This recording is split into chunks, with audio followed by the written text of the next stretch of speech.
Graças a Deus, ainda estamos aqui por sua graça, por sua misericórdia. O Senhor tem sustentado a cada um de nós, amém?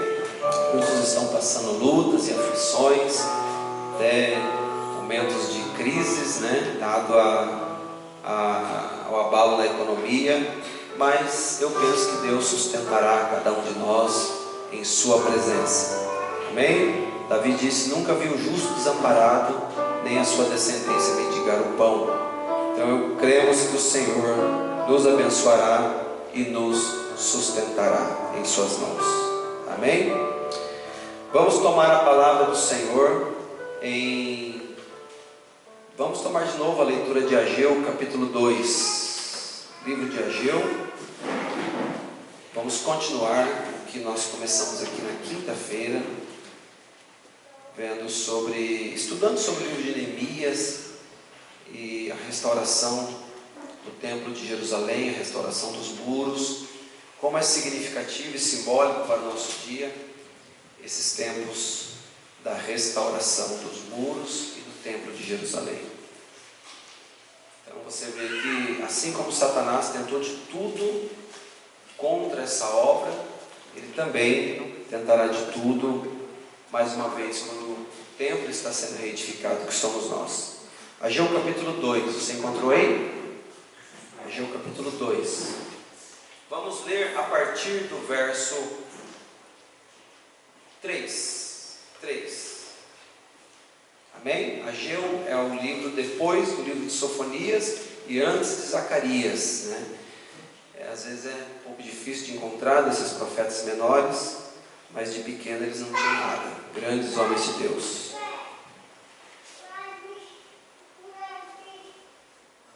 Verso 3, Ageu 2:3. Quem há entre vós que, tendo ficado, viu esta casa na sua primeira glória? E como a vedes agora? Não é esta como nada diante dos vossos olhos, comparada com aquela?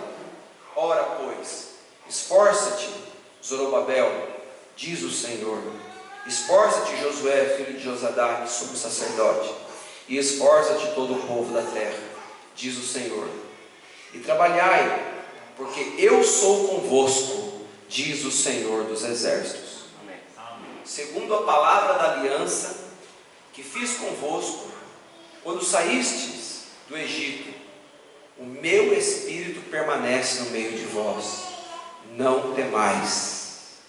Porque assim diz o Senhor dos exércitos: ainda uma vez, daqui a pouco, farei tremer os céus e a terra, e o mar e a terra seca. E farei tremer todas as nações, e virão coisas preciosas de todas as nações. E encherei esta casa de glória, diz o Senhor dos exércitos. Minha é a prata, e meu é o ouro, disse o Senhor dos exércitos. Eu estava mostrando na quinta-feira aqui como que esse versículo parece deslocado no meio do contexto, Mas, só para nós refrescarmos a nossa mente, acompanhando esses mesmos acontecimentos, lá no livro de Neemias, nós vamos ver que quando o povo começou a reconstrução dos muros de Jerusalém, para depois começar o templo, o povo estava em estado de miséria. O povo estava vivendo em uma miséria total e absoluta. Então, por isso que Deus, quando instigou o povo a reparar o templo, e no livro de Neemias você vai ver em Zacarias reconstruir os muros, então Deus sabia que eles não tinham recurso. Então ele já fala logo: minha é a prata e meu é o ouro. Quer dizer, se eu estou vos chamando, eu tenho poder para sustentar esta obra. Amém? Olha o verso 9. E a glória desta última casa será maior do que a da primeira, diz o Senhor dos exércitos. E neste lugar darei paz, diz o Senhor dos exércitos. Vamos assentar em nome de Jesus Cristo. Glória a Deus. Se vocês quiserem sentar aqui embaixo, para ficar melhor até para assistir, se quiser ficar aqui também pode ficar. Mas vamos agora integralmente dar nossa atenção à palavra de Deus. E eu quero aproveitar cada minuto aqui e nós entendermos essas coisas e esses tempos aqui, como eles estão conectados com o nosso tempo e como Deus fala conosco através dos acontecimentos dos muros, da reconstrução dos muros, da reparação dos muros e da reconstrução do templo de Jerusalém. Amém? Duas coisas, diz o profeta, que segura o Espírito Santo na igreja, é a ordem, né, e cânticos espirituais. O profeta diz duas coisas que contribuem para a presença do Espírito Santo, é a ordem da igreja e cânticos ungidos, cânticos espirituais. Amém? Então cada um de nós é responsável por criar uma atmosfera e Deus assim falar aos nossos corações. Amém? Não repreendendo ninguém de maneira nenhuma, quero dar uma orientação. Às vezes a gente mesmo que não fala sempre sobre isso. Quando nós vamos fazer a leitura da Bíblia, todos param um pouquinho de andar, até mesmo os diáconos, né? Param um pouquinho de andar na leitura da Bíblia, pela solenidade da palavra, porque Deus está em sua palavra, né? Então o fato de nós nos colocarmos de pé é como quando a gente era soldado. Se o hino nacional tocasse, um soldado ficasse sentado, ele era punido. Ele tinha que ficar de pé. Se estava em traje civil, ele tinha que ficar em sentido. Se estava fardado, ele tinha que prestar continência, né? Então é um respeito à pátria. Isso é uma das coisas que nós aprendemos na aula de R. Ponte, que é regulamento de continência. Muito mais a palavra do Senhor, não é? Que é uma coisa tão inefável, tão maravilhosa. Deus está em sua palavra. Então, claro que isso não é um legalismo. Ora, se precisar movimentar, né, acudir algo, normal, tem que acudir uma criança, tem. Mas quando a palavra for lida, digamos assim, que você vai sair um pouquinho, você vai beber uma água, a palavra vai ser lida. Terminou a leitura, aí você vai, bebe a água, volta, mas tenta travar tudo assim, a hora que ler a escritura oficial. E isso não é um legalismo, isso é um respeito à palavra de Deus, é uma referência. Você não perde nada por fazer isso, não perde nada, amém? E é bom nós aprendermos isso, e a gente pensa que as pessoas naturalmente vão saber disso, mas as pessoas às vezes, não por maldade, mas todo movimento na igreja é compreensivo, mas na hora da palavra, para assim, deixa terminar de ler o texto oficial, aí você movimenta, arruma uma cadeira, faz alguma coisa que você precisar fazer. Nós vamos combinar de dar uma parada assim, geral, até mesmo os diáconos, na hora da leitura oficial da Bíblia. Amém? Louvado seja Deus. E com isso nós só queremos agradar a Deus e manter a presença do Espírito Santo aqui. Amém? Glória a Deus. Muito bem, amados irmãos. Ainda no livro de Ageu, a glória desta última casa será maior do que a da primeira, né? Aí na quinta-feira eu fui para a igreja lá em Crônicas, até anotei, em Crônicas capítulo 7, aonde na dedicação da primeira casa, a glória do Senhor desceu no tabernáculo, no templo de Salomão, de uma forma tão poderosa, que a Bíblia diz que os sacerdotes não conseguiam ficar de pé, porque a glória do Senhor encheu o santuário. E Deus disse: ouvi a tua oração, e consagrei esse lugar para nele colocar o meu nome. Esse lugar, até hoje os judeus esperam que seja um templo físico, mas nós sabemos que esse lugar é uma pessoa. A glória da segunda casa, ela vai culminar no quê? Na nossa transformação de corpos. A glória da segunda casa é isso que é mortal, se revestir da imortalidade. A glória da segunda casa é Deus habitar em você em plenitude. É isso que vai fazer com que a glória da segunda casa seja maior do que a da primeira. Amém. Até hoje em Jerusalém, eu gosto de ver esses vídeos assim, de documentos históricos de arqueologias.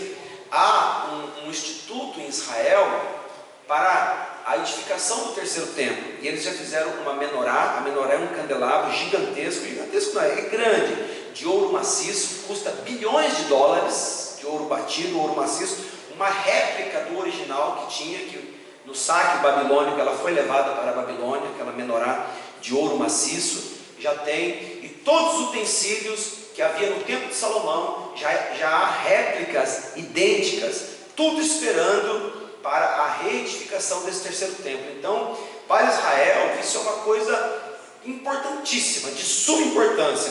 O que impede o terceiro templo de ser reconstruído é que quando na diáspora, isto é, quando Israel foi esparramado pelo mundo, né, no cerco de Jerusalém, em 70 depois de Cristo, então Israel foi ocupada por beduínos, palestinos, povos árabes, e nesse tempo de ocupação, não sei se foi em 600, 700 ou 400 depois de Cristo, eles construíram o redomo, né, a cúpula de Alquizar, está lá no Monte do Templo, nas costas do Muro das Lamentações, exatamente no lugar onde Abraão subiria para sacrificar seu filho Isaque, e aonde foi conhecido como a Eira de Araúna, que Davi pediu, porque viu que o anjo de Deus estava ali, e Deus disse: faça o sacrifício ali em cima, e eu farei cessar a praga que se está esparramando pelo povo.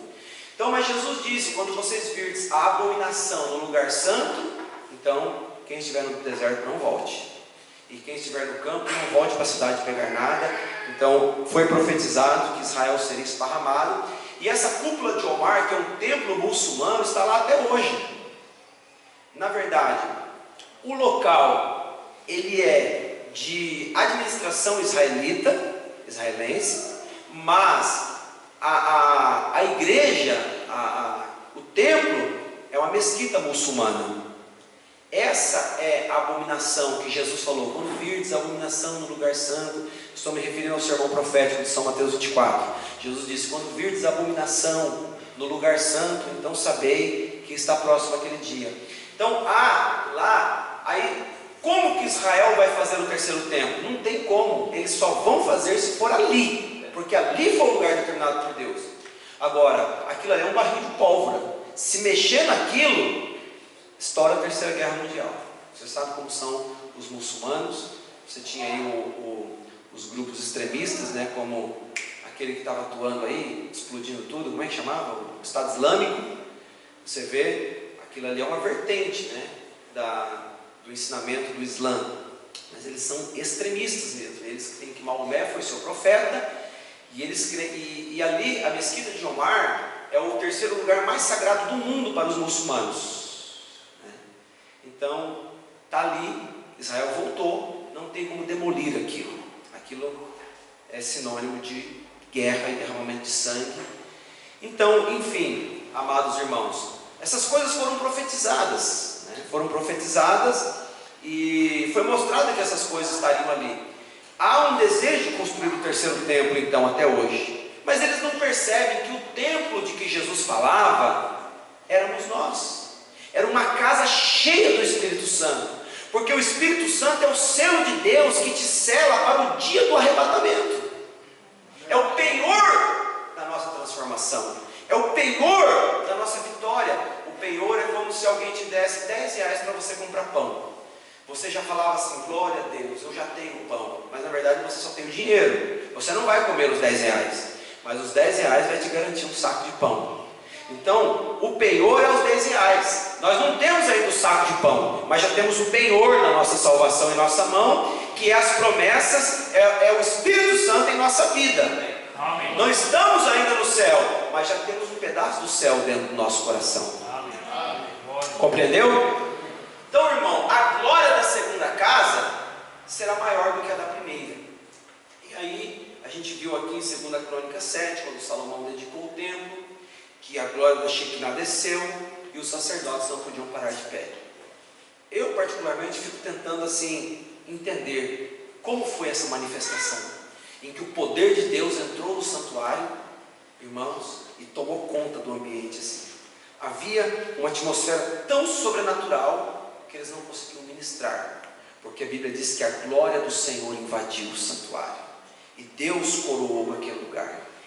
Então eles achavam que seria algo inexplicável quando um profeta disse que a glória da segunda casa será maior do que a da primeira. Como eles podiam compreender isso? O que é que vai acontecer? Vai estourar os tetos para cima, arrebentar a tampa, porque eles sabiam o que aconteceu no templo de Salomão.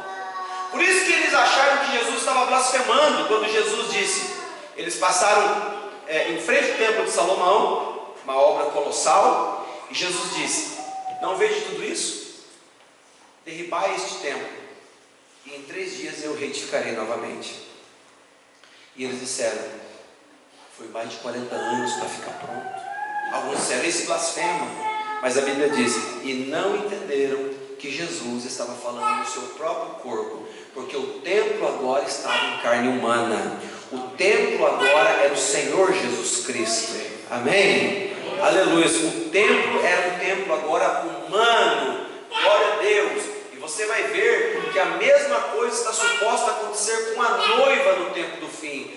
Aleluia. O Espírito Santo em plenitude em nossa vida, transformando de dentro para fora, não de fora para dentro, e forçando este corpo a ceder à transformação, e se cumprirá 1 Tessalonicenses 4, verso 23. O mesmo Senhor descerá do céu com alarido, voz de arcanjo, trombeta de Deus, e os que morreram em Cristo ressuscitarão primeiro, e nós, os que estivermos vivos, seremos transformados a encontrar o Senhor nos ares. Amém. Então, irmãos, a reconstrução desse templo, ela é muito simbólica para nós, né? Você sabe que Israel esteve... Antes de eu falar isso, vamos dar uma olhada aqui em Ageu capítulo 1. Você quer ver como Deus, não era o interesse tanto das pessoas, como do próprio Deus, porque havia uma mensagem a ser passada através daquela obra. Ageu capítulo 1, verso 2: assim diz ou fala o Senhor dos exércitos, dizendo: este povo diz, não veio ainda o tempo em que a casa do Senhor deve ser edificada. Por que não veio o tempo? Porque eles achavam assim: nós não temos dinheiro, nós não temos recursos, nós não temos mão de obra, nós não temos condição, então não é o tempo ainda que deve ser edificada. Veio, pois, a palavra do Senhor por intermédio do profeta Ageu, dizendo: porventura é para vós tempo de habitardes em vossas casas, forradas, enquanto esta casa fica deserta? Ora, pois, assim diz o Senhor dos exércitos: reflitam sobre os vossos caminhos, reflitam sobre as maneiras como vocês estão andando. Caminhar é andar, né? Considerai os vossos caminhos. Veja: semeais muito e recolheis pouco, comeis, porém não vos fartais, bebeis, porém não vos saciais, vestivos, porém ninguém se aquece, e o que recebe salário, recebe-o num saco furado. Quer dizer, toda a vida social, toda a economia de Israel estava conectada com o templo, com a casa de Deus. Se a casa de Deus estava precária e abandonada, a vida deles também não prosperaria. Eles poderiam fazer o que quisessem. E Deus estava dizendo ali, vocês semeiam muito, vocês são esforçados, vocês semeiam muito, mas vocês colhem pouco. Colhem pouco. Vocês comem e não se fartam, vocês bebem e não se saciam. E Deus vai dizer para eles, vai mostrar que isso estava acontecendo, porque eles estavam sendo negligentes com a casa de Deus. Amém? E daí, irmão, você aplica isso aonde você quiser. Eu quero dizer assim, você tem 2 aplicações para isso. Essa casa de Deus é tanto a sua vida, o seu corpo, que é templo do Espírito Santo. Amém? Como a casa de Deus, o lugar que Deus nos consagrou e nos deu para que nós pudéssemos ter companheirismo em torno da sua palavra. Amém? Então veja, porque o templo no natural, ele tipifica o templo no espiritual. Aleluias. Se a casa de Deus vai bem, nós que estamos conectados com a casa de Deus, também vamos bem, porque há um elo. Deus estava mostrando que há um elo, e Deus estabeleceu essas formas para abençoar e para ajudar o seu povo. Então eles não iam a lugar nenhum, se eles negligenciassem a casa do Senhor.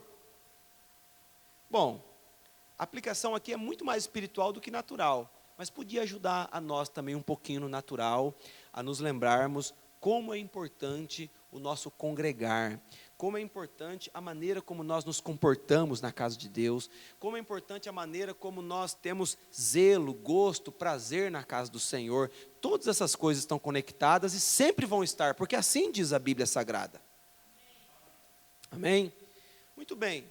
Israel ficou no Egito 400 anos, amargando no pó da derrota da escravidão, por faraós que não conheceram José, mas através de uma mão poderosa e através de um profeta, de um grande profeta do primeiro êxodo, Deus arrancou com sinais, prodígios, milagres e maravilhas, e o sobrenatural manifestou. Deus arrancou com mão poderosa o seu povo da escravidão do Egito. O povo peregrinou pelo deserto sob o ministério de Moisés. Chegando nas planícies de Canaã, Deus tira Moisés de cena, e agora o povo vai ocupar Canaã, que está para cá do Jordão, através do ministério de Josué. Então você vai ver que Moisés é quem arranca o povo e traz pelo deserto, mas é Josué que vai estabelecer o povo na terra. O mesmo Deus, ministérios diferentes. Moisés um tipo de Cristo, Josué um tipo do Espírito Santo. O Calvário, o sacrifício do Calvário te arranca do mundo, mas é o Espírito Santo que te ajuda a ser crente, a falar baixo, a ser educado, a pedir perdão, a ser moderado, a viver em santidade. É o Espírito Santo de Deus que te leva a ter desejo pela santidade. Amém? A gente sai cru.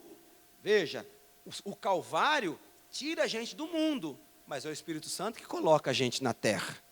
É que coloca, bom, você vai ficar nessa posição, você nessa. É o Espírito Santo que vai colocando cada um no corpo, como assim o Senhor deseja. Então essa é uma obra do Espírito Santo na igreja. Moisés não foi chamado para fazer isso. Então você sabe que depois da morte de Josué, então vem um tempo na Bíblia chamado tempo dos juízes. Aí você tem o livro de Juízes, você tem 14 juízes, né, que vão por um período de tempo, não é como reis. Eles eram homens que em algum momento eles eram usados numa liderança para livrar Israel de algum opressor. E aqueles homens passavam a julgar as causas do povo. Compreendem?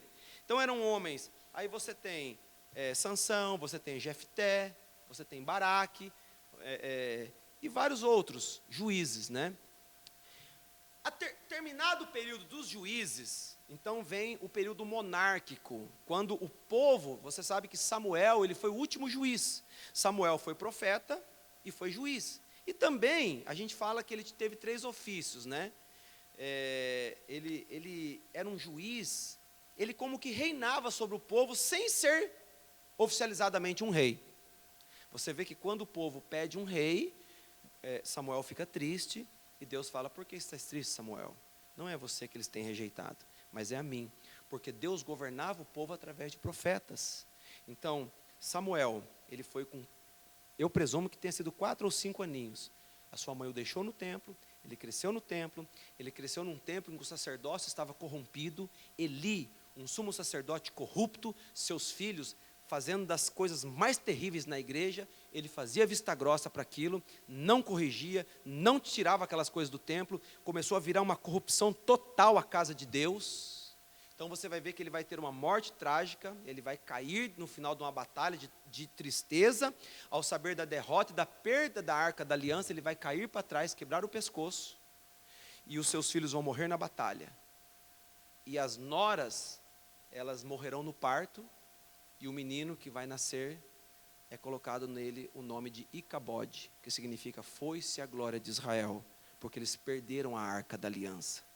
No meio desse contexto, o menino Samuel cresce, num tempo, irmão, em que estava uma bagunça a casa de Deus. Eli começou no espírito e terminou na carne, né? Você vê muitos crentes que começam no espírito e terminam a carnalidade pura. Isso está por toda a Bíblia, está por todo o caminho isso, não é novidade para mim.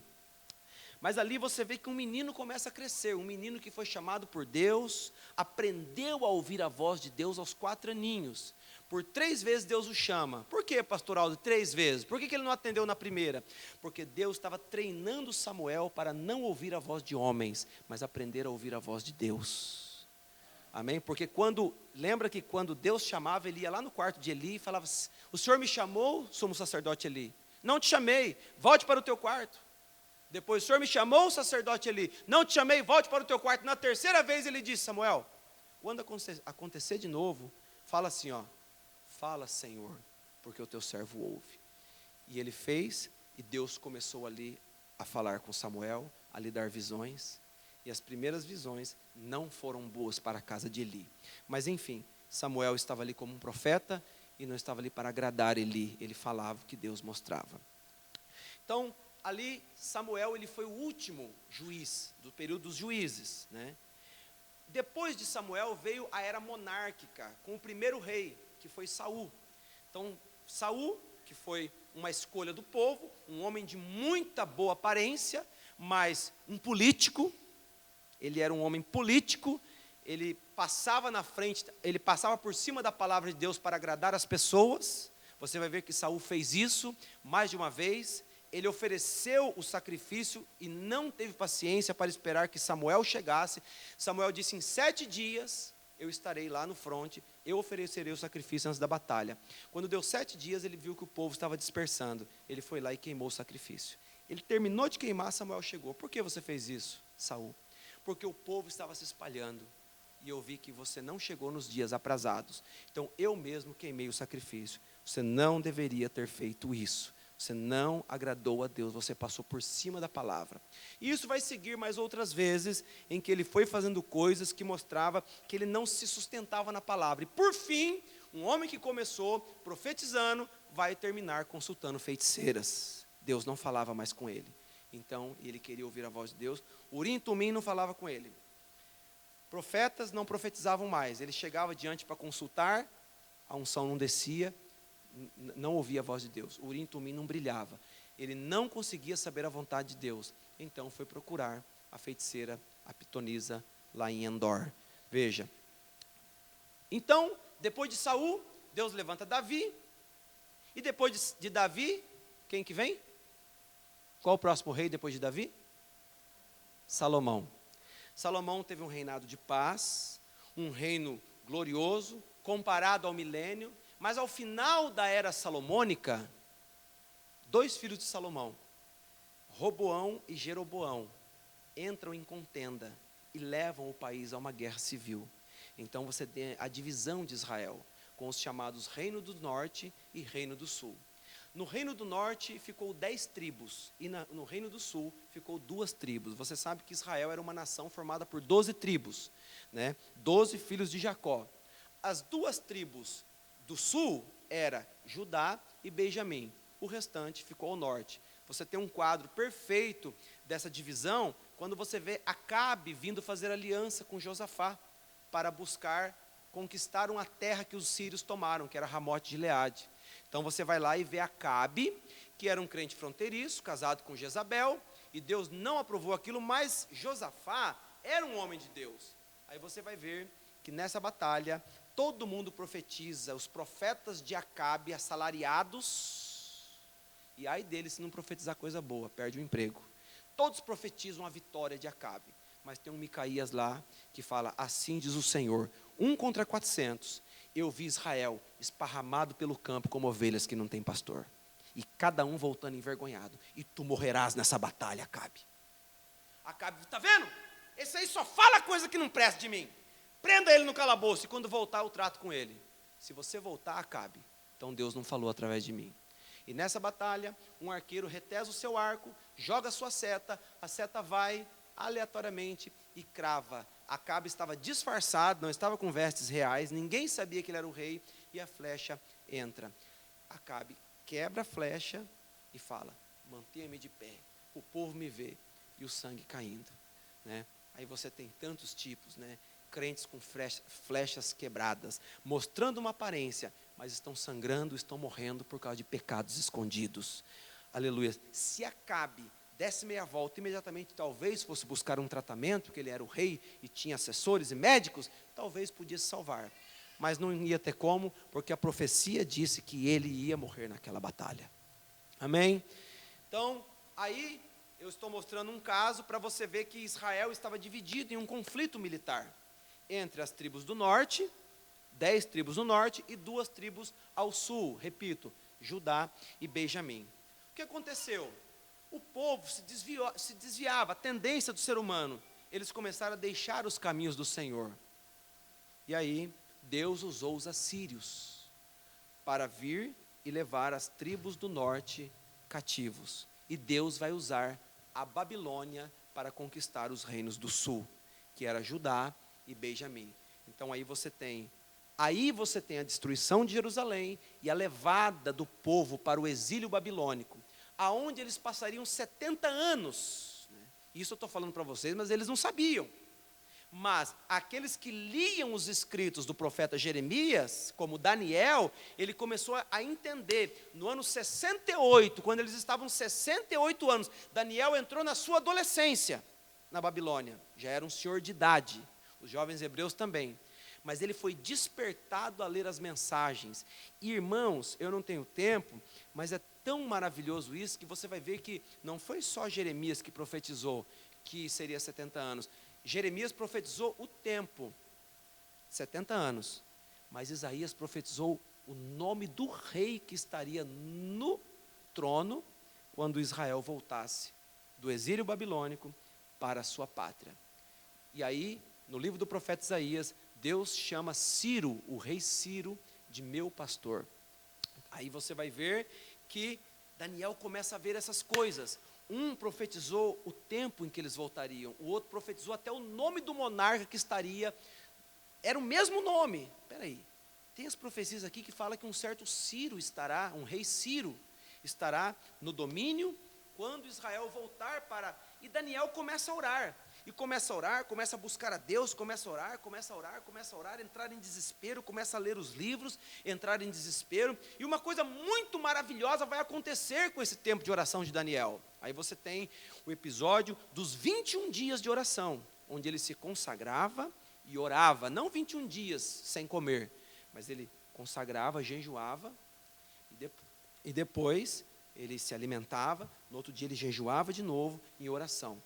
O anjo vai descer e vai dizer: Daniel, quando aplicaste teu coração a orar, a resposta saiu do céu.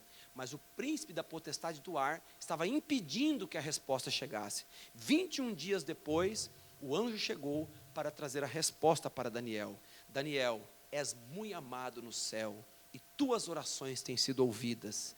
A gente pode parar aqui um pouquinho, apenas para uma pequena lição.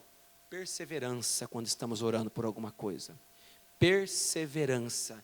Gente ora 2, 3 vezes por algo e já, eu acho que a fé esmorece. Foi 21 dias orando e Deus em silêncio, mas havia uma batalha.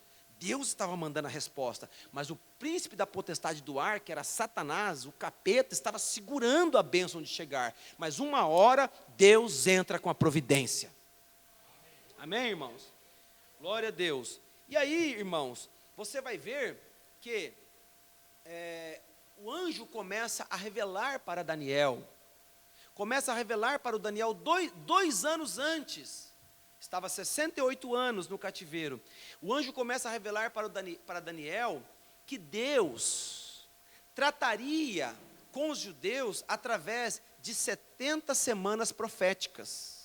Agora, você tem que prestar bem atenção para você entender um pouquinho, e eu vou falar assim de uma forma bem clara, um resumo dessas 70 semanas de Daniel, não é? O que é essas 70 semanas proféticas?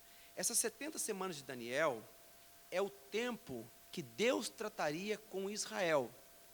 Deus não trata com os judeus fora desse tempo, 70 semanas. Esse é todo o tempo que Israel tem. Ó, pastor, mas esse tempo não acabou ainda? Espera aí, esse tempo foi travado com a vinda de nosso Senhor Jesus Cristo. E a última semana, essas semanas proféticas, elas se referem, cada semana, a semana tem quantos dias? 7. Cada semana profética refere-se a 7 anos. Então, o anjo mostrou para Daniel que Deus trataria com Israel através de 70 semanas. Você vai ver que 70 semanas, 7 vezes 7, 49, seria 490 anos. Amém? 490 anos. Eu vou trazer isso numa escola e colocar aqui. A gente vai estudar melhor isso aqui, mas eu vou passar por esse assunto. Essas 70 semanas estão divididas em 3 partes. Quantos estão me ouvindo bem? Diga amém. Essas 70 semanas estão divididas em 3 partes. 7 semanas, isso é bíblico. 7 semanas, 62 semanas e 1 semana. Porque se você somar 7 mais 62 mais 1, você vai ter 70. Amém?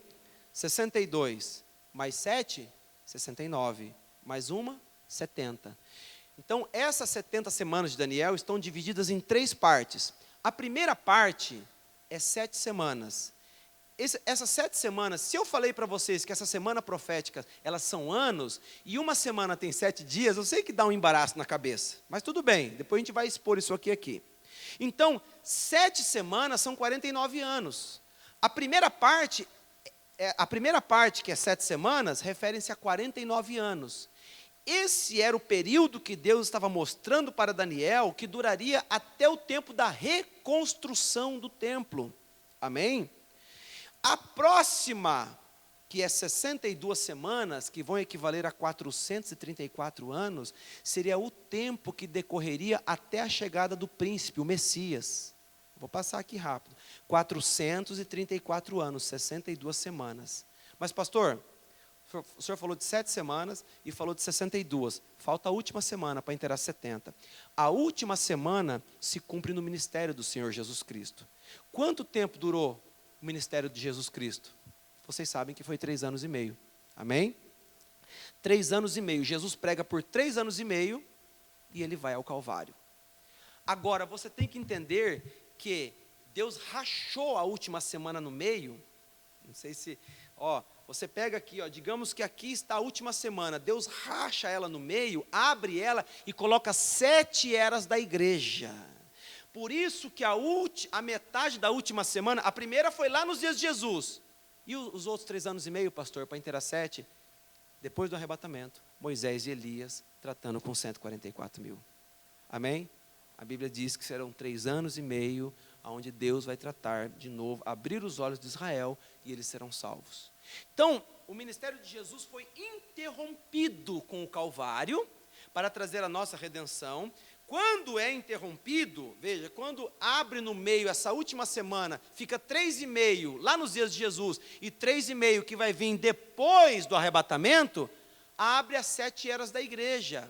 Aí começa Esmirna, Pérgamo, Sardes, Tiatira, Filadélfia, Laodiceia. Um período no tempo em que Deus trataria com uma noiva gentia. Desde que isso começou, 2000 anos têm se passado. E a longanimidade de Deus ainda está esperando nesta noite. Por isso que quando encerrar o tempo dos gentios, a porta da graça fecha. Ninguém mais é salvo aqui. Deus vai se voltar de novo para os judeus. A porta da graça está fechada. Deus não trata com 2 povos ao mesmo tempo. Israel foi cegado para que os gentios pudessem entrar. Amém? Veja, então, a porta da graça é fechada e o evangelho se voltará novamente para os judeus e não haverá mais salvação aqui, mas isso é depois do arrebatamento. Amém? Aleluias. Então, irmão, fora desse tempo, não há salvação para Israel. No Calvário, Deus deixou de trabalhar com Israel como nação. Deus não trabalha mais com Israel como nação, porque eles ficaram cegados e Deus se voltou para nós, os gentios. Aleluias. Amém? Então era isso que Deus estava mostrando para Daniel na Babilônia. O princípio e o fim da dispensação gentílica. Agora, em Daniel capítulo 12, não precisa abrir não. Eu vou falar para você, e conversando assim, acho que você até capta mais. Em Daniel capítulo 12, a Bíblia diz que Miguel se levantará pelo seu povo mais uma vez. Daniel capítulo 12 é o capítulo mais emblemático do livro de Daniel. Daniel capítulo 12 é o mesmo que Apocalipse capítulo 10 para nós. Aquele ancião de cabelos brancos, vestido de linho branco, que aparece descendo, né, com os pés sobre o rio ali, com as mãos estendidas, aquele é o mesmo que para nós, em Apocalipse 10, é o anjo forte descendo. Você vê que em Daniel capítulo 12, fala de tempo, um tempo, tempos e metade de um tempo. Em Apocalipse capítulo 10, o anjo que desce fala que o tempo não seria mais. Ambos falam de tempo. Em Apocalipse 10, o anjo forte tem um livro aberto. Em Daniel 12, aquele anjo está com as duas mãos levantadas e não tem nada em suas mãos. Quer dizer, é depois que todas as coisas são reveladas. Não há mais nada para revelar. Ele só desce para selar os 144 mil. Em Daniel capítulo 12, a Bíblia diz que a ciência se multiplicará e as pessoas correrão de um lado para o outro, perfeitamente profetizando essa era tecnológica que nós vivemos, de internet, smartphone, tecnologia avançada, carros velozes, avião supersônico. Daniel viu essas coisas e disse: a ciência se multiplicará e as pessoas correrão de um lado para o outro. Nós temos que ver que ele estava profetizando num tempo em que não tinha viagens velozes como nós temos hoje. Não tinha essas viagens rápidas como nós temos hoje.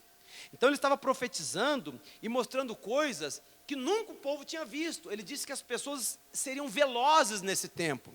E olha a velocidade que as coisas acontecem, irmão. Conversava com alguém, disse: olha, antigamente, as pessoas para vir de uma fazenda, para fazer compra na cidade, elas vinham de carroça. E elas saíam de manhã cedo, para estar de volta talvez de noite, no final da tarde. Hoje, pega um carro, dá um pulinho, volta, não é? Tudo ficou mais rápido. Daniel, como um profeta, subiu tão alto na revelação, que ele viu esse dia da velocidade. Esses grandes automóveis, né? Carros como tochas de fogo, aqueles faróis, né? Faróis brancos, faróis fortes, e para lá e para cá. Então ele viu essas coisas, e profetizou sobre essas coisas.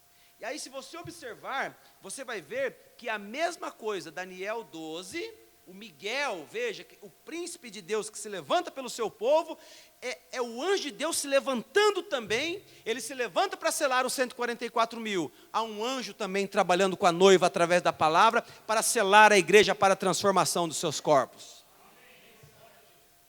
Mas tem um versículo que eu preciso mostrar para vocês em Daniel 12, na Bíblia. Vamos lá, Daniel capítulo 12. Está um pouquinho para trás do livro de Ageu. Se você está aberto em Ageu, vamos lá em Daniel 12. Eu me lembrei disso aqui e eu acho que você precisa ler isso aqui. Bom, já que nós estamos aqui, vamos fazer uma leitura rápida de Daniel 12. Naquele tempo se levantará Miguel, o grande príncipe que se levanta a favor dos filhos do teu povo. E haverá um tempo de angústia, qual nunca houve desde que houve nação até aquele tempo. Mas naquele tempo, livrar-se-á do teu povo aquele que for achado escrito no livro. Para um pouquinho aí e olha para mim. Irmão, perfeitamente, assim como tem que ter uma eleição em nossas vidas, Israel tem que ter uma eleição também para receber a transformação dos seus corpos. Amém? Esses 144 mil, eles já estão preparados por eleição por Deus, e eles vão ser encontrados por Moisés e Elias, depois do arrebatamento, lá em Jerusalém. Mas, quem vai se salvar, pastor? Aqueles cujos nomes são encontrados no livro. Você pergunta: meu nome está no livro? O seu nome no livro não é uma lista natural que contém nomes. O seu nome ser encontrado no livro é uma identificação com a palavra que a tua alma tem. Isso é ter o seu nome escrito no livro. Porque você vê que coisa interessante, a Bíblia diz que não é o teu livro, mas é o livro da vida do... Se você faz parte do Cordeiro, então você está no livro da vida do Cordeiro. Porque é o livro, o nome daqueles que o Cordeiro veio para redimir, e que o Cordeiro morreu antes da fundação do mundo para redimi-los. Então, irmão, a minha história está conectado com o livro da vida do Cordeiro. Se eu aceitei Jesus, se eu entrei debaixo do sangue, se eu criei na luz do dia, em Zacarias 14:7, mas no tempo da tarde haverá luz, luz preciosa, não será noite nem dia, mas no tempo da tarde haverá luz, haverá fome sobre a terra, não fome de pão, nem sede de água, mas fome da palavra de Deus, mas nos tempos da tarde haverá luz no entardecer. Se você tem recebido a palavra para o seu dia, mas você fala: pastor, o que o senhor quer dizer com receber a palavra para o seu dia? Lutero não teve a palavra? Não do jeito que nós temos. Eles ainda batizavam na Trindade, Wesley batizava na Trindade, eles não viveram no tempo da restauração de toda a palavra. Você não pode negar que isso faz diferença. Mas foi prometido que haveria, e restituir-vos-ei tudo que a lagarta comeu, o gafanhoto comeu, o pulgão, a aruga, e enviarei as duas chuvas, a temporã e a seródia, chuva de poder, chuva de ensinamento, aleluias, e os lagares se encherão de mosto, e os reservatórios se encherão de trigo. Esse vinho e esse pão é a palavra, e é o Espírito Santo na igreja, o Espírito da palavra revelando para você a palavra nesse dia.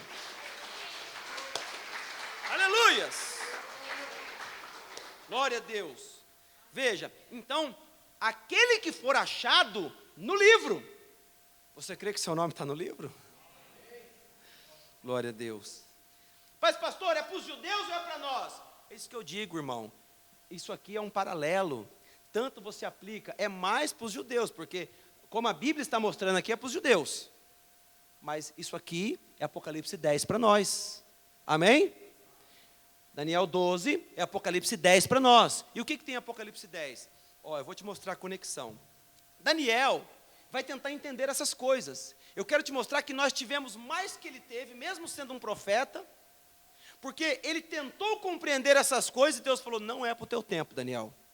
Não é para o teu tempo. Sela. Então vamos lá. Olha lá, verso 2. E muitos que dormem no pó da terra ressuscitarão, uns para a vida eterna, outros para a vergonha. Então aqui abrange tanto o rapto, como vai abranger lá na frente, quando se levantarão também para o juízo. Veja, amém?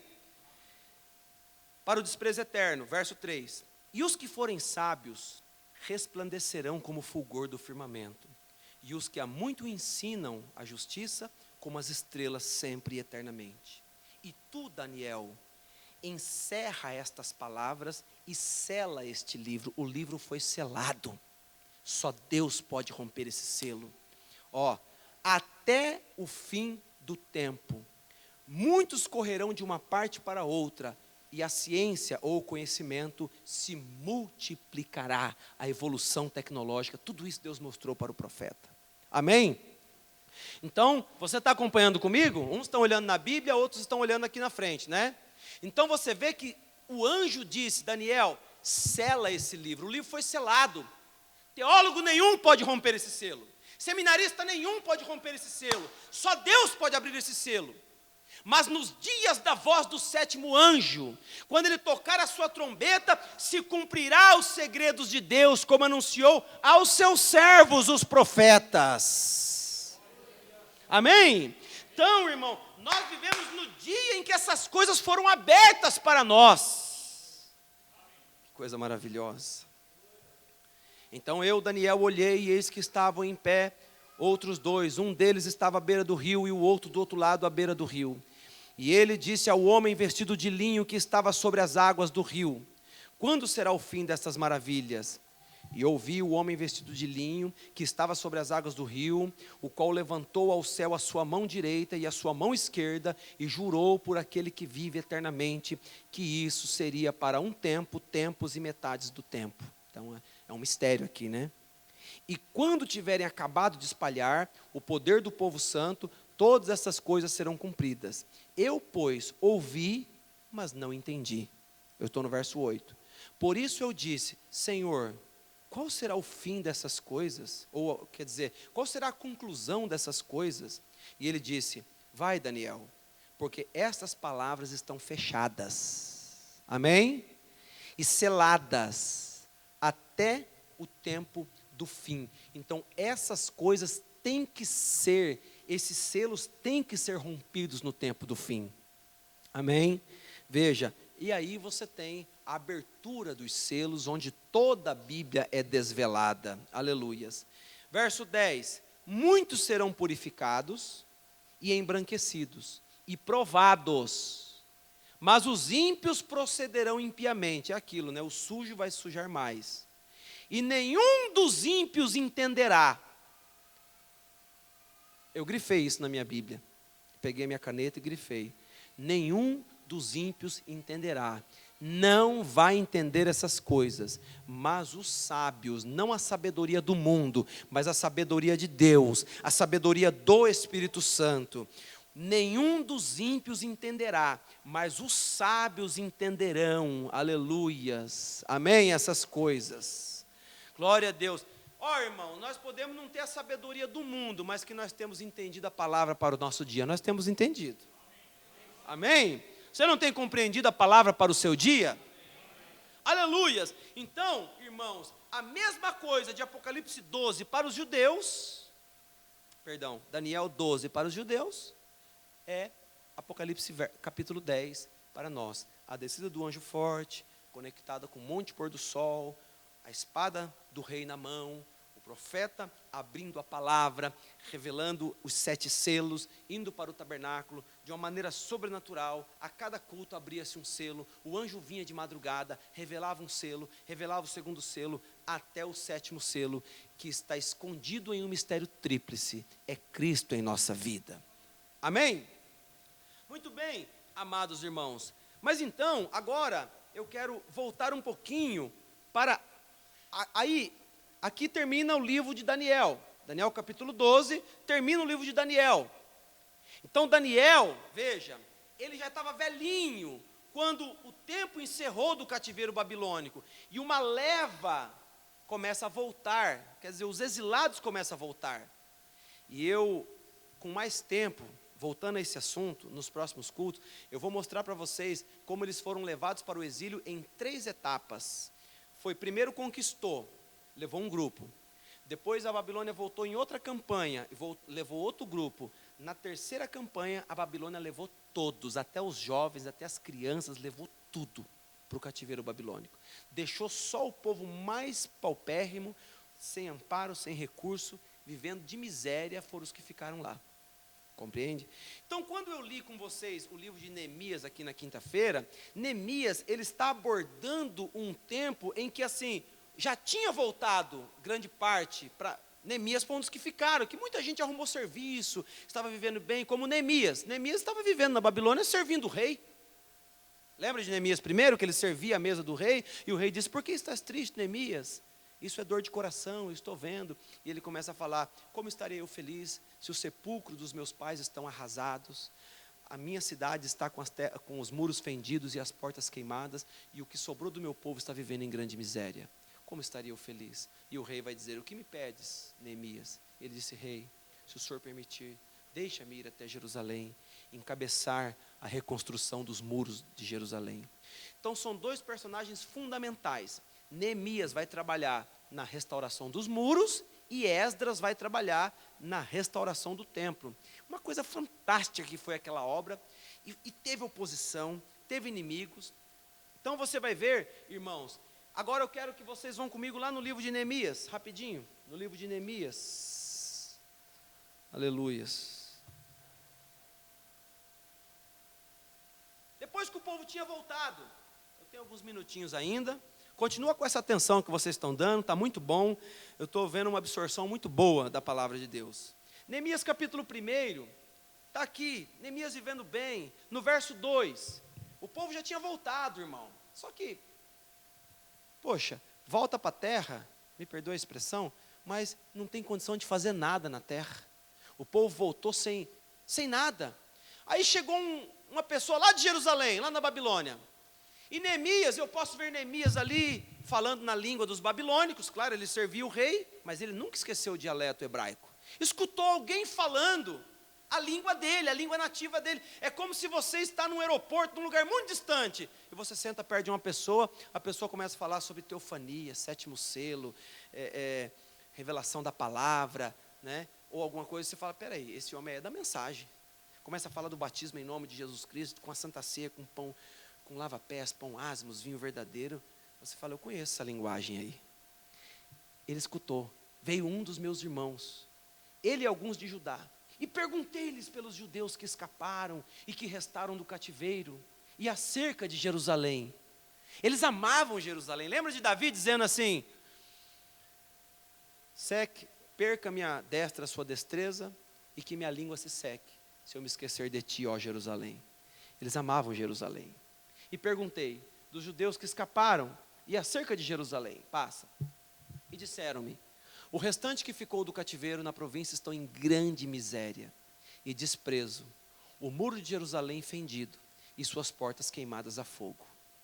E sucedeu que, ouvindo eu estas palavras, me assentei e chorei e lamentei por alguns dias, e estive jejuando e orando perante o Deus dos céus. Olha aqui para mim um pouquinho. Ele podia falar assim: eles que se viram para lá, eu tenho o meu cargo aqui, eu sou copeiro do rei, eu sirvo o rei. Certamente seu salário, ele era do alto escalão, seu salário era um salário muito bom, tinha uma posição. Mas quando ele ficou sabendo que a igreja estava arrasada, aquilo trouxe dor e sofrimento a ele. Era como se falasse: a igreja está destruída, abandonada, né? Ninguém se importa, os muros estão quebrados e as portas estão queimadas. O muro de uma igreja aponta para a sua doutrina. Uma igreja sem doutrina vira uma loja, vira um clube. O que faz de uma igreja ser uma igreja é a sua doutrina. Amém? E cada pessoa na igreja é responsável por manter a cerca esticada. Você estica de lá, o outro estica de cá, porque o que faz da igreja ser uma igreja, veja que Balaão foi julgado pela sua doutrina. Tens lá o que tolera a doutrina de Balaão.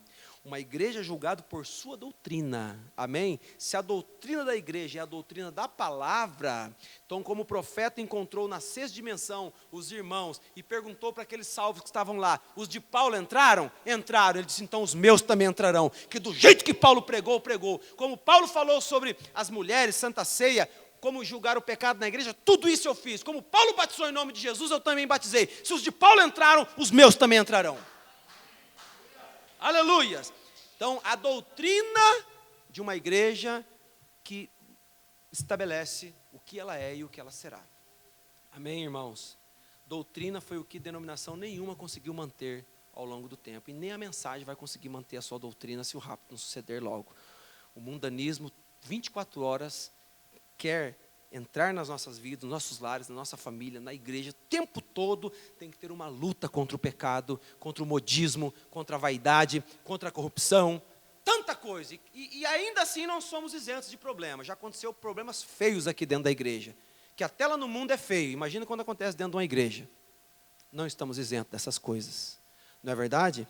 Mas a palavra deve permanecer e nós temos que manter o sacerdócio limpo. Amém? Mas quando que o sacerdócio fica sujo, pastor? Quando ele se compromete com coisa errada. Aí você tem o sacerdócio comprometido com coisa errada. Então não é só viver uma vida limpa, é não se comprometer com coisa errada. Amém? Aleluias.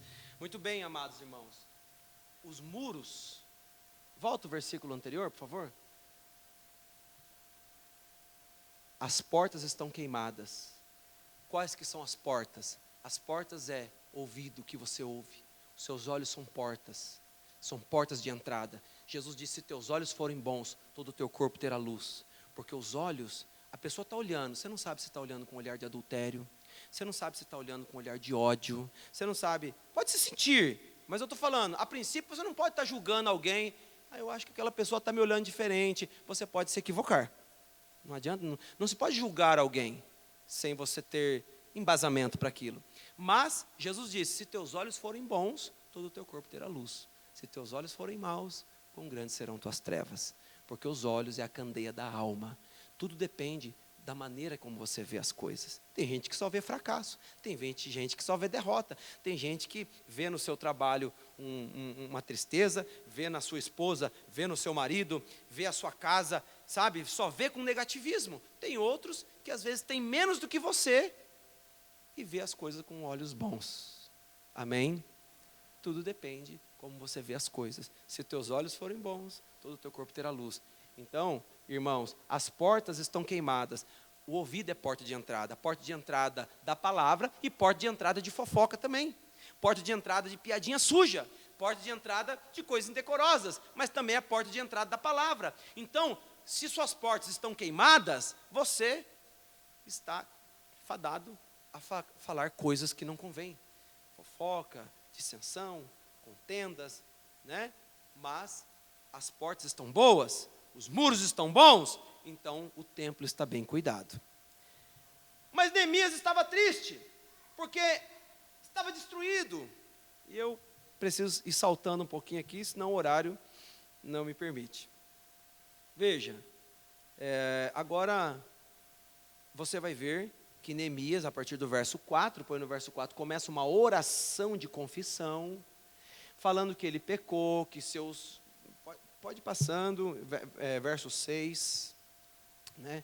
Estejam, pois, atentos teus ouvidos e os teus olhos abertos para ouvires a oração do teu servo, que hoje o faço perante ti. E ele começa a orar pelos pecados dos filhos de Israel, que temos cometido contra ti. Também eu e a casa de meu pai temos pecado. Então ele inseriu a ele mesmo nisso. Ele falou, ó Senhor, eu também sou culpado, eu também me coloco, Senhor, eu também sinto a miséria do meu povo. Ele começou a se humilhar, e isso é uma coisa, irmão, você quer ver Deus ouvir a nossa oração? É quando nós nos humilhamos diante de Deus na hora de orar. Humilhai-vos perante o Senhor, e Ele vos exaltará. Amém? Aleluias. Então, eu quero soltar no capítulo 2, né, e é interessante que Neemias registra o contexto, né? O mês de Nisan, ano 20º do rei Artaxerxes, que estava posto vinho diante dele, e eu peguei o vinho e dei ao rei. Porém, nunca estivera triste diante dele. Por quê? Porque o copeiro não podia chegar com a cara emburrada, com a cara fechada. Ele tinha que chegar alegre, ele servia o rei. E certamente Neemias, ele era um homem espirituoso. Mas nesse dia ele não conseguiu conter a tristeza que estava em seu coração. Veja. E o rei disse, por que está triste o teu coração, o teu rosto? Pois não estás doente? Não é isso, senão tristeza de coração. Ele ficou com medo. Então temi sobremaneira. Veja. E disse ao rei, viva rei para sempre, como não estaria triste o meu rosto, estando a cidade, o lugar do sepulcro dos meus pais, assolada, e tendo sido consumida as suas portas a fogo. Então ele começa a se expressar para o rei, e o rei vai, pode passar, e o rei vai, que me pedes agora? Ele ora em espírito, então orei ao Deus dos céus, e aí ele vai pedir para o rei uma autorização, e o rei lhe permitirá ir a Jerusalém com uma comitiva para encabeçar a restauração dos muros. Amém? Agora coloca lá para mim no verso 17. Verso 17. Então lhes disse, bem, vedes vós a miséria em que estamos, e que Jerusalém está assolada, e que as suas portas têm sido queimadas a fogo. Vinde, pois, e reedifiquemos o muro de Jerusalém, e não sejamos mais um opróbrio. Veja, então lhes declarei como a mão do meu Deus me fora favorável, como também as palavras do rei que ele me tinha dito. Então disseram, né? Aí a gente canta, levantemo-nos hoje para reedificar. E ele disse, levantemo-nos e edifiquemos. E esforçaram as suas mãos para o bem. Então uma grande obra estava começando agora para a reestruturação dos muros de Jerusalém. Só que havia profecias, porque havia profetas contemporâneos que eram Ageu, Zacarias, e eles profetizaram, e outros profetas também, que os muros seriam restaurados em tempos difíceis. Se você aplicar para o nosso dia, você pode entender também que os muros vão ser restaurados em tempos difíceis. Difícil de ir para a igreja, difícil de congregar, difícil de viver uma vida santa. Os muros serão restaurados em tempos difíceis, irmãos, mas não impossível, porque Deus é conosco. Glória a Deus. Então no capítulo 4, por favor, põe para mim no capítulo 4, começa a obra. E começou, irmão, a fazer alguma coisa para o Senhor, levanta espíritos malignos para tentar afastar você dessa grande bênção na qual Deus quer levá-lo. Capítulo 4. E sucedeu que ouvindo Sambalate, que edificávamos um muro, ardeu em ira, inveja, né? E se indignou muito e escarneceu dos judeus. E falou na presença de seus irmãos e do exército de Samaria. Que fazem esses fracos judeus? Permitir-se-lhe-ão isso? Sacrificarão? Acabá-lo-ão num dia? Vivificarão dos montões do pó as pedras que foram queimadas? E estava com eles Tobias, o amonita, e disse, ainda que edifiquem, contudo, vindo uma raposa, derrubará facilmente seu muro de pedra. Agora olha para mim. O que é isso aqui? Pressão psicológica. Começaram a fazer pressão sobre os trabalhadores. E não só isso. Eu não tenho tempo, mas se você ler o livro de Neemias, você vai ver que eles começaram a tentar trazer Neemias para uma emboscada, porque eles queriam matar Neemias. Esse povo queria ver a miséria da casa de Deus. Esse povo queria ver o mal da noiva. Esse povo, eles moravam lá. E eu não falei para vocês que, você sabe aonde que eles estavam? Eles estavam na terra prometida. Você sabe que a noiva, ela volta para a palavra, quando ela assume sua posição, Israel volta para a sua terra. O que a terra, o que Israel é para o judeu, a palavra é para o cristão. Israel, para ser redimido, tem que voltar para a sua terra, para a sua pátria. A noiva, para ser redimida, tem que voltar para a palavra. Entende? Você vê que tem uma Jerusalém física lá, no Oriente Médio. Essa Jerusalém física representa a Jerusalém celestial. Então a terra para eles, aquele lugar, irmão, eles dão a vida por aquele lugar. E todas as promessas estão em cima daquele lugar. A pergunta que eu faço é: como pode o povo viver em miséria, em opressão, em cima do lugar onde Deus prometeu lhes abençoar? Em cima da terra que Josué viu de longe e falou: a terra emana leite e mel, é terra boa, Deus nos dará essa terra. Só que essa terra agora está num tempo de miséria, de opressão.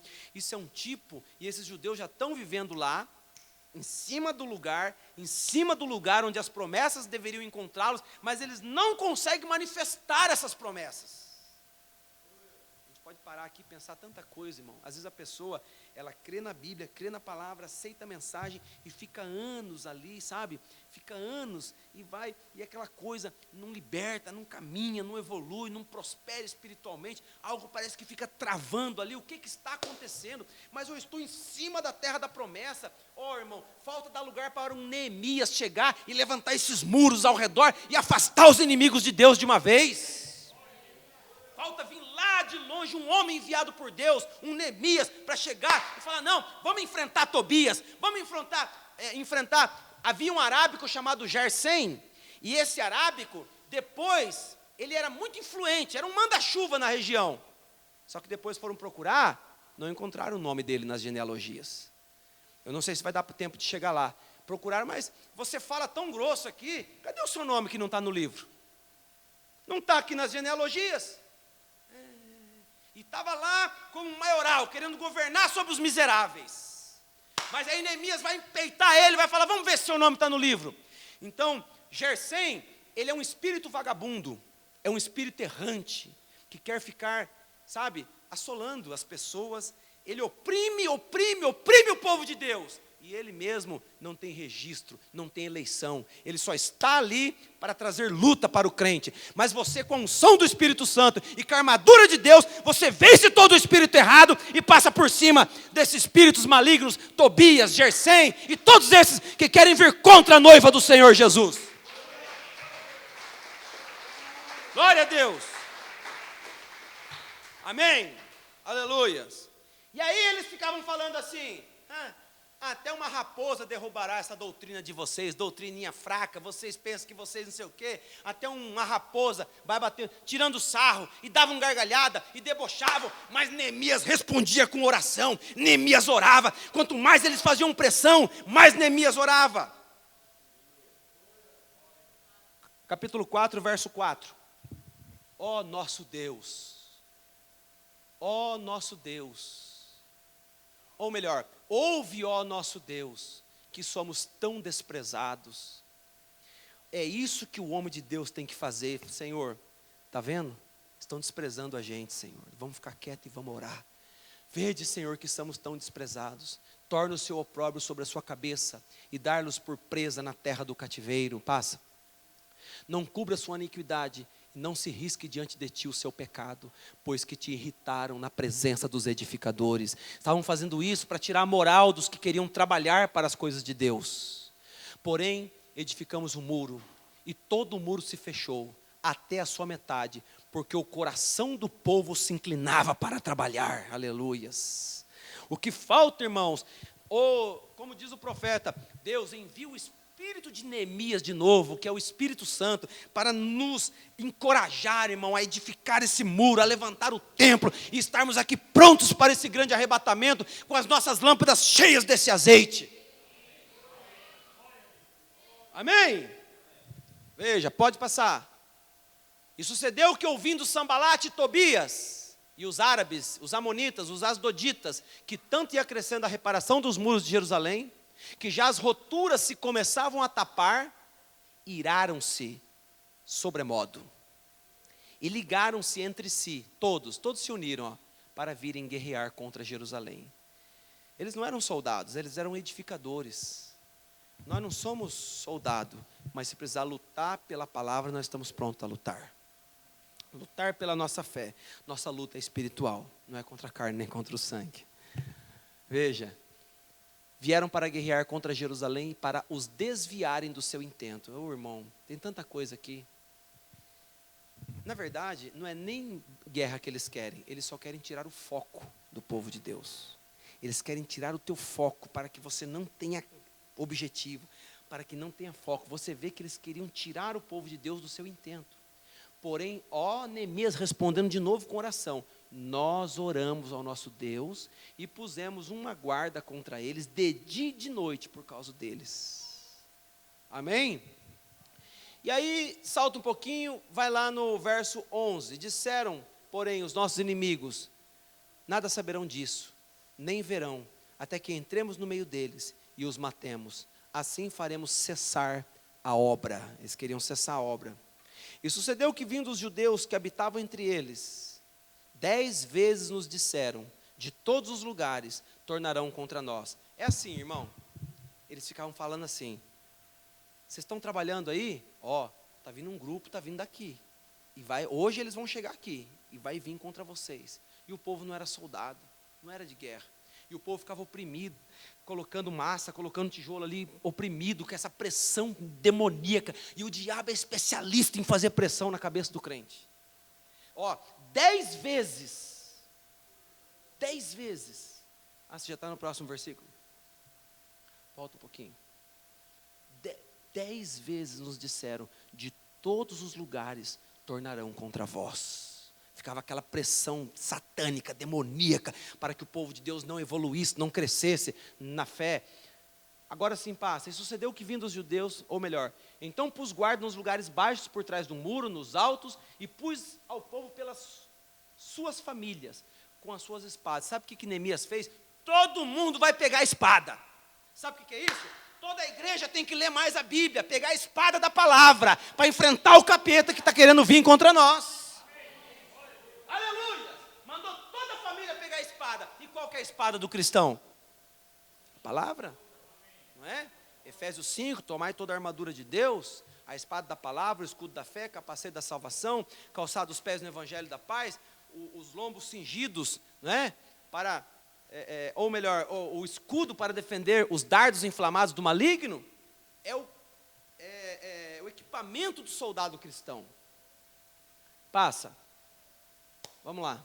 E olhei, e levantei-me, e disse aos nobres, aos magistrados, ao restante do povo: não os temais. Aqui parece Davi, o homem de Deus. Não os temais. Lembrai-vos do grande e temível Senhor, e pelejai pelos vossos irmãos, vossos filhos, vossas filhas, vossas mulheres e vossas casas. Amém? Sabe por que a gente luta para manter acesa a chama da palavra?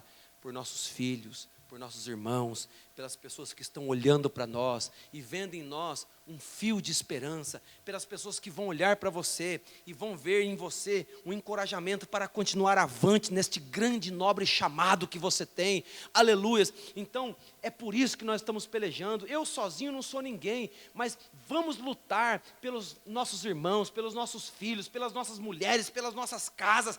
Aleluias! Isso aqui é uma luta que nós temos que travar, para que, como Josué disse, eu e minha casa vamos servir ao Senhor, e vamos lutar pela palavra, e vamos fazer tudo que nós podemos para honrar o Senhor Jesus Cristo, porque as pessoas estão olhando para nós. Amém?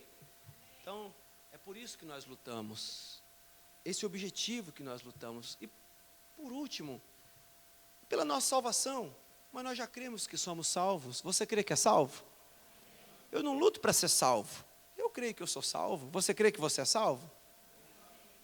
Eu luto porque eu quero ter segurança cada dia mais de fazer parte dessa noiva eleita, de tomar lugar nesse grande arrebatamento e de poder ser uma ajuda para o cansado, um braço para aquele que está desencorajado e ajudá-lo. Aleluias. Então você vê que isso era o que estava no coração de Neemias. Passa o próximo, por favor. E sucedeu que, ouvindo os nossos inimigos, que já sabíamos e que Deus tinha dissipado o conselho deles, todos voltamos ao muro e cada um à sua obra. Aleluias. Amém? Olha que coisa maravilhosa. Vamos lá no capítulo 6. E sucedeu que, ouvindo o Sambalate, lá vem o Sambalate de novo, esse Sambalate é terrível, Tobias, Gersem, o árabe, e o resto dos nossos inimigos, que eu tinha edificado o muro, e que nele já não havia brecha alguma, ainda que até esse tempo não tinha posto as portas nos portais, Sambalate e Gersem mandaram dizer-me, ó, é aquela coisa, viu? Quando ele viu que não podia vencer Neemias, você quer saber? Vou ficar amigo de Neemias. Vem e congreguemo-nos juntamente nas aldeias no vale de Ono, porém intentavam fazer-me mal. Ó, Neemias discerniu, chamou, vamos ter um companheirismo então, congreguemo-nos juntamente, vamos adorar a Deus. Ó, Neemias, ó, abriu os olhos, falou, o quê? Nas aldeias do vale de Ono, porém intentavam fazer-me mal. E enviei-lhes mensageiros a dizer, você tem que lembrar que Neemias não era soldado, Neemias era um copeiro, trabalhava na cozinha. Amém? Quem trabalha na cozinha aqui? Levanta a mão. Ninguém aqui trabalha na cozinha? Quem que trabalha de vez em quando? Só o diácono lá atrás, irmão Laércio, que trabalha na cozinha? Mas de vez em quando você trabalha na cozinha, não trabalha? Amém?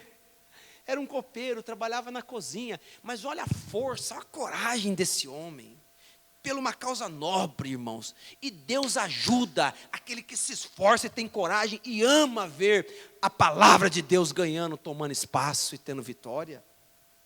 Enviei-lhes mensageiro a dizer, ó a desculpa dele, faço uma grande obra, de modo que não poderei descer. Ele deu uma desculpa, ele não falou que não queria ir, ele falou, não tenho tempo. Faço uma grande obra, de modo que não poderei descer. Por que cessaria esta obra, enquanto a deixasse e fosse ter convosco? Então, irmão, quando alguém vem para tirar o teu foco, você tem que falar assim, eu faço uma grande obra, eu não posso parar agora, porque eu estou fazendo uma grande obra para o meu Deus. Mas você está desprezando, você está nos tirando, você está nos desprezando. Não estou desprezando ninguém. É que eu faço uma grande obra, eu não posso parar. Está na hora de eu ir para a igreja, está na hora de eu servir a Deus, está na hora da oração. Por que pararia esta obra enquanto a deixasse e fosse ter convosco? Mas nada, na verdade ele sabia que eles queriam pegá-lo. Passa. E do mesmo modo enviaram a mim 4 vezes, e da mesma forma lhes respondi. Amém? Verso 9. Eu saltei, viu? Você sabe por onde que eles vieram agora? Não, eu vou mostrar para vocês, verso 7. Olha aqui, ó. E que puseste profetas para pregarem de ti em Jerusalém, dizendo, este é rei em Judá, de modo que o rei o ouvirá, segundo essas palavras, vem pois agora e consultemos juntamente, porém eu mandei dizer-lhe, de tudo o que dizes, coisa nenhuma sucedeu, mas tudo o teu coração o inventas. Eu vou falar para você o que aconteceu. Eles mandaram profetas, entre aspas, né? Os homens que se diziam profetas, começaram a profetizar que Neemias estava querendo usurpar, porque aquilo estava sob o domínio ainda do rei da Babilônia. Foi uma concessão o povo voltar e reedificar os muros. Aquilo tudo estava acontecendo debaixo da diplomacia. Mas aí eles começaram a enviar falsos profetas para dizer, Deus está me mostrando que Neemias está querendo ser rei sobre Jerusalém, está querendo levantar a cidade, se amotinar. Aí Neemias vai falar, não, vocês estão inventando isso é maldade do coração de vocês, coisa nenhuma disso eu estou fazendo. Tudo que eu estou fazendo é para o bem do povo de Jerusalém. Compreende? Então agora no verso 9. Porque todos eles procuravam atemorizar-nos, dizendo, as suas mãos largarão a obra. Tudo que o diabo faz é para você largar a fé. Tudo que o diabo faz era afastar você da palavra, é para afastar você do foco da palavra. Deixa lá, eu vou concluir. E não se efetuará. Agora, pois, ó Deus, daqui foi tirado o hino. Fortalece minhas mãos para lutar. Daqui foi tirado esse hino. Ó Deus, ele orava e dizia, fortalece as minhas mãos, Senhor. E Deus tem que fortalecer as nossas mãos, para que nós possamos pegar o inimigo e vencer as batalhas. E Deus está pronto a nos dar vitória, se nós estivermos prontos a lutar por essa causa nobre. Glória a Deus. Fortalece as minhas mãos, aleluias. Mas eu quero saltar aqui para essa grande obra. E, irmãos, é muito rico. Nesse tempo, vai ter momentos em que a obra vai ser embargada, e a obra vai parar por 17 anos, porque Gersem, Tobias e Sambalate, eles vão fazer um esquema lá, mentindo ao rei da Babilônia, sobre as intenções de Neemias, mostrando, procurar nos registros passados, que Jerusalém já foi uma cidade amotinada, e eles vão conspirar contra a obra, e vão fazer com que a obra pare. Se você ler o livro de Neemias, você vai ver que o trabalho que eles efetuaram, maligno, eles conseguiram travar por 17 anos a obra. Ela ficou parada, de tanto que eles trabalharam contra o povo de Deus. Mas o povo orava, e eu fico pensando, irmão, quando a obra parou, aí a gente pensa, acho que Deus não é conosco. Nunca nós podemos pensar que Deus não é conosco. Não importa o que aconteça, não importa, irmão, se chova pedra do céu, você nunca pode pensar que Deus não é contigo. Não importa se você perde, não importa, você sempre tem que crer na sua eleição e no seu chamado, porque a eleição não é sinônimo de tudo dar certo na sua vida. Israel errou nisso, amém? Malaquias capítulo 1, eu vos amei, ó Israel, e tu me disseste, em que nos amaste? E Deus responde, não foi Esaú irmão de Jacó? Todavia não amei Jacó e não aborreci Esaú? O que é que Deus está respondendo? O meu amor é eletivo, o meu amor, ele se revela na eleição, eu te escolhi, não importa a situação, nenhuma de minhas ovelhas se perderão ou serão arrebatadas das minhas mãos. Esse é o amor de Deus, o amor de Deus é uma escolha, ele me escolheu, e eu chegarei lá pela graça de Deus, aleluias. Mas agora eu quero ir para o capítulo 8. Para o capítulo 8, quando por fim, depois de tantas coisas que aconteceram, eles estavam chegando no fim, né? E um pouquinho aqui antes, o capítulo 7, verso 5. Pouco antes de reinaugurar os muros, olha aqui, ó, capítulo 7, verso 5. Então, meu Deus, me pôs no coração, que juntasse os nobres, os magistrados, o povo, para registrar as genealogias. Você está vendo como esse livro é muito simbólico, irmão? O que tem a ver essas genealogias? Irmão, nosso nome tem que estar no livro da vida do Cordeiro. Nosso nome tem que estar no livro da vida do Cordeiro. Então, Deus veio no coração de Neemias e disse assim, ó, dá uma olhada nesses nomes. Chama o povo para um consenso aí, e olha um por um, porque para Israel é corrente sanguínea, para nós é através da fé em Jesus Cristo. Compreende?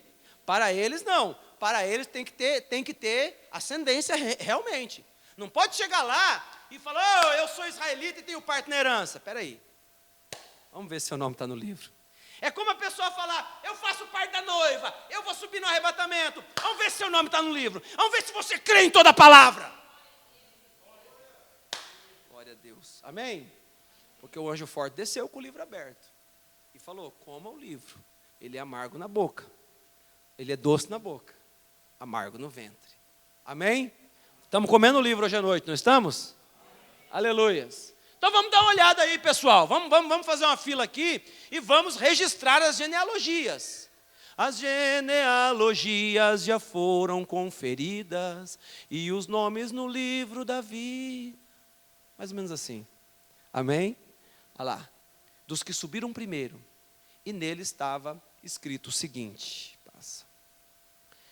E aí você vai ter a conferência. Eu não vou ler, porque aí você vai ver que vai entrar um infindável número de famílias aqui. Ó. Pode ver na sequência do capítulo 7. Agora eu vou lá no capítulo 8. Aleluias. Meu coração arde quando eu olho para o livro de Neemias. Chegando o sétimo mês é sétima era da igreja, né? Não é? Sétimo mês, aleluias, aponta para o desfecho, para o final. E chegando o sétimo mês, estando os filhos de Israel nas suas cidades, todo o povo se ajuntou como um só homem. Isso aqui chama-se unidade. Um só homem, na praça, diante da porta das águas. E disseram a Esdras, o escriba, que trouxe o livro da lei de Moisés, que o Senhor tinha ordenado a Israel. Oh, glória a Deus. Vamos lá. Verso 5. E Esdras abriu o livro perante a vista de todo o povo, porque estava acima de todo o povo. E abrindo ele o livro, todo o povo se pôs em pé. Amém?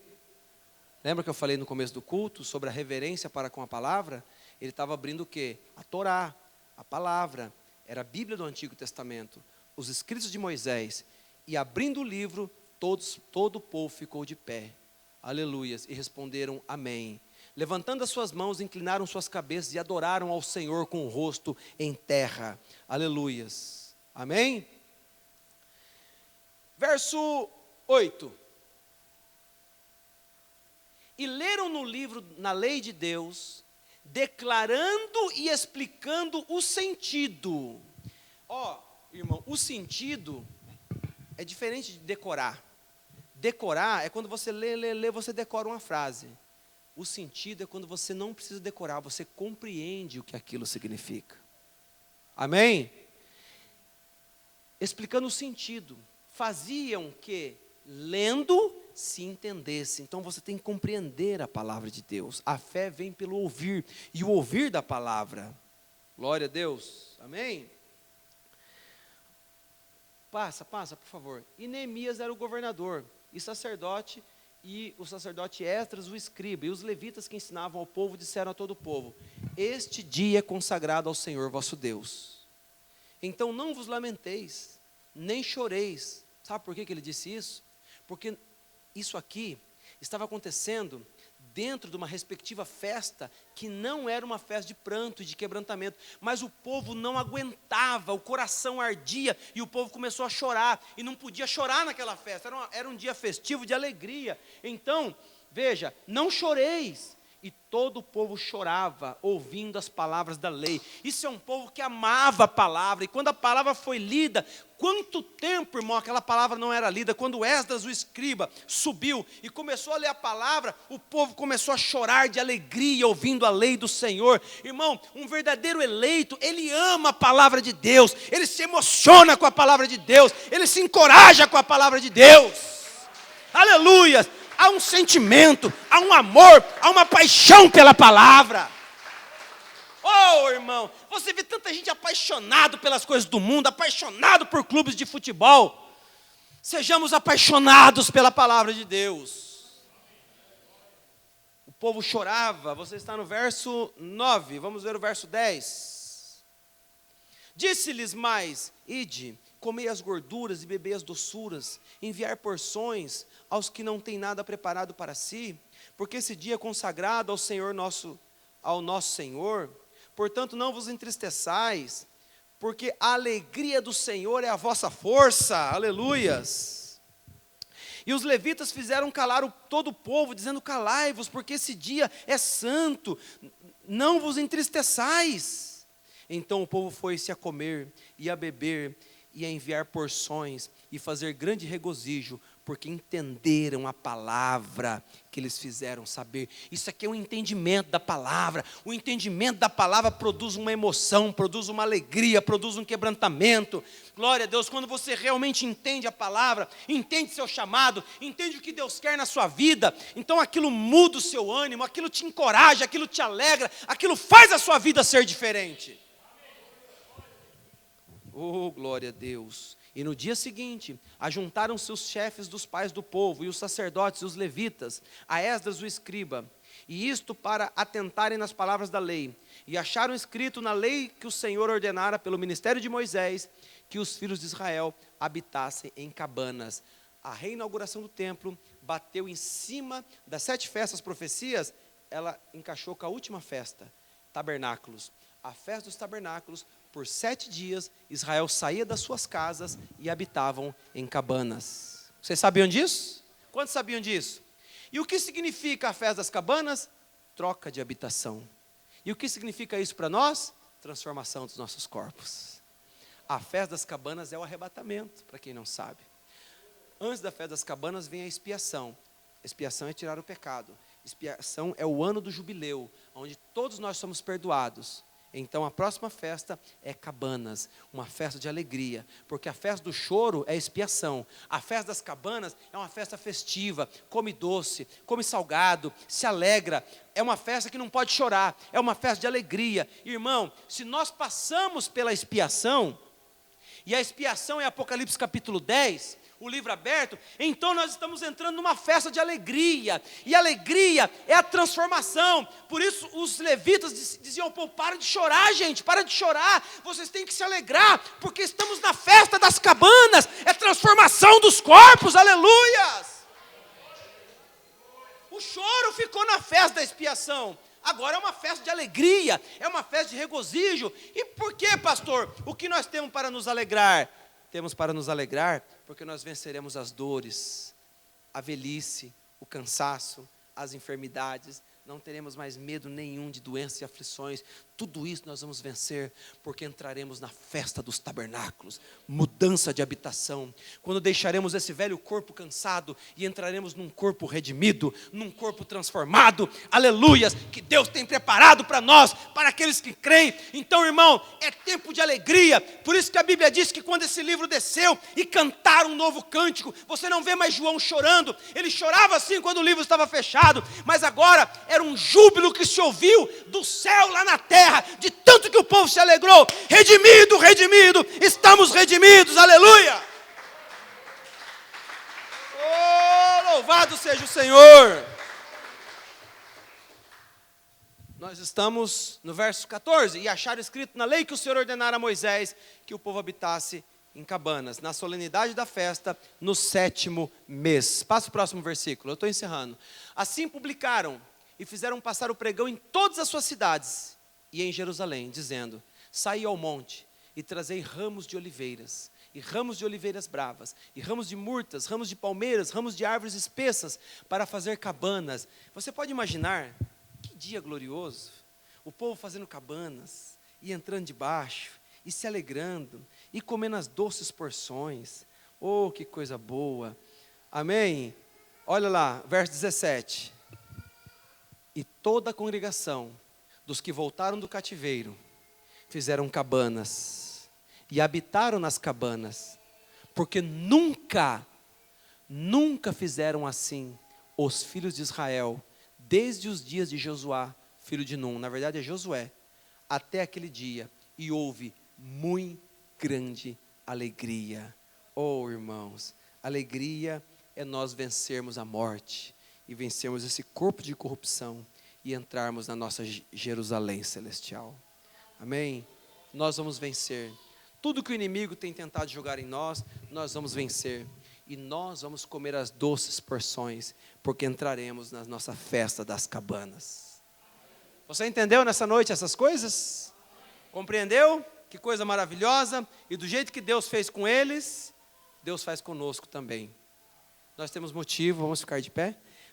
Temos motivo para ser um povo agradecido a Deus. Aleluias. Eu sei que é previsto um tempo de, não sei, um pequeno aperto. Eu não sei de que magnitude será esse aperto. Se já entramos, uns falam que nós já entramos, não duvido.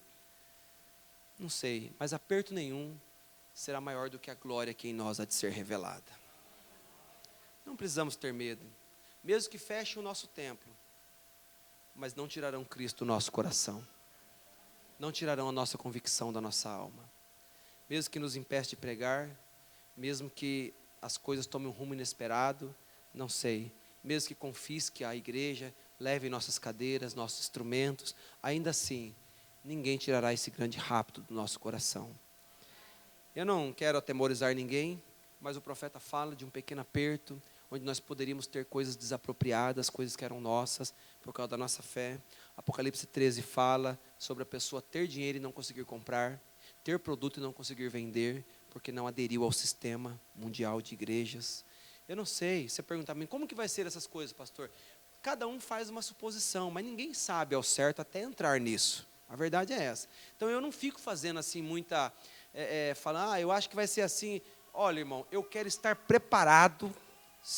Ou é isso mesmo que já está acontecendo aqui, e daqui a gente já sobe para o rapto. Não sei. Eu sei que nada tirará a alegria dos nossos corações, e nós vamos entrar nessa festa das cabanas, e vamos comer as doces porções. E muitos de nós vai querer chorar, mas o Senhor dirá, não chores, entra no gozo do teu Senhor, que te foi preparado desde antes da fundação do mundo. Amém? Não de tristeza, mas chorar de alegria, de satisfação, porque grandes coisas tem feito o Senhor em nosso meio. Portanto, nesta noite, fortalecei as vossas mãos, encorajai os vossos espíritos, irmãos. Por quê? Porque talvez já está, esse final está começando. Final começando? Sim. Esse tempo de conclusão pode ter começado e estar bem próximo de nós terminarmos tudo aqui. Aleluias. A ciência já se multiplicou, todo mundo corre de um lado para outro, as profecias têm se cumprido. O que é que resta? Talvez é eu me posicionar, é você se posicionar, o último eleito entrar e nós iremos embora desta terra. Aleluias. Amém? Aí vai acabar os cultos, pastor? Não, lá que nós vamos cultuar. Lá que nós vamos adorar. Glória a Deus. Louvado seja o Senhor. Então, irmãos, que Neemias possa deixar para mim um grande aprendizado. E que eu possa falar, Neemias, olhando o seu trabalho, eu sei o que eu tenho que fazer aqui hoje nessa terra. Deus te abençoe, Deus te fortaleça, aleluias. E não deixe nada desanimar e te encorajar. Nem o erro do fulano, o pecado do Beltrano, não deixe. Olhe para Cristo, olhe para a palavra. Deus é maior. Não olhe para aqueles que se prostram, não olhe para aqueles que têm razões e desculpas, olhe para a palavra e prossiga em frente. Aleluias. Deus abençoe. Em nome de Jesus, vamos orar. Hoje teve reunião de jovens aqui de manhã, 8h30 na igreja. Os próprios jovens dirigiram o culto, a reunião de jovens, e eles mesmos estarão dirigindo todo domingo às 8h30 da manhã. Continuem assim, Deus vos abençoe, e Deus levante no meio de vocês talentos, através dessa iniciativa de querer se reunir aqui e fazer algo para o Senhor. Deus abençoe. Pai bendito, Deus eterno. Ore comigo, irmão, levante sua mão, abra seus lábios e ore.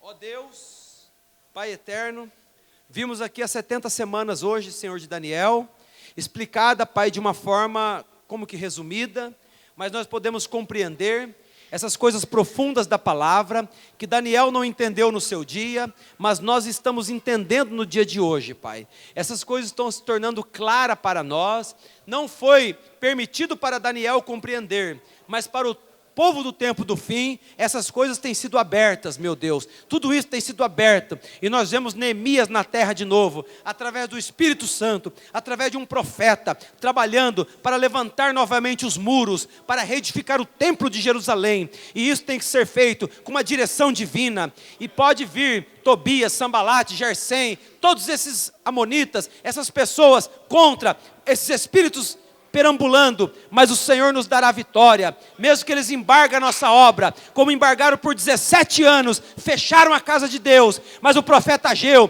profetizou e disse: não é tempo de vocês ficarem nas vossas casas, aleluias, enquanto a casa do Senhor está deserta. Por isso, o saco está furado, vocês comem e não se fartam, o dinheiro não rende, aleluias. Trabalhai na casa de Deus, trabalhai na obra do Senhor, e assim sereis prósperos, porque a glória da segunda casa será maior do que a da primeira. Deus eterno, Deus poderoso, transforma-nos, meu Deus, a cada dia que passa, coloca gozo, regozijo, que os hinos sejam cantados com emoção, que os hinos sejam cantados com alegria, com vida, Senhor, que a igreja possa orar com fé, com vida, Pai. Oh, meu Deus, e que as pessoas estejam, não como fazendo favor a Deus, mas estejam aqui, amando a palavra, chorando pela palavra, Senhor.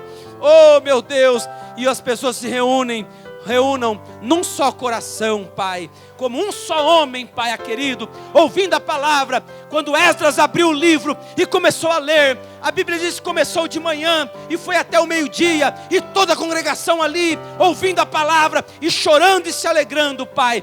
Nós somos o Esdras e o Neemias do tempo do fim, Pai, e o Espírito Santo está aqui para transformar a nossa vida, para transformar esta igreja, Senhor, para transformar a nossa família, Pai Santo. Nos rendemos a Ti, Senhor.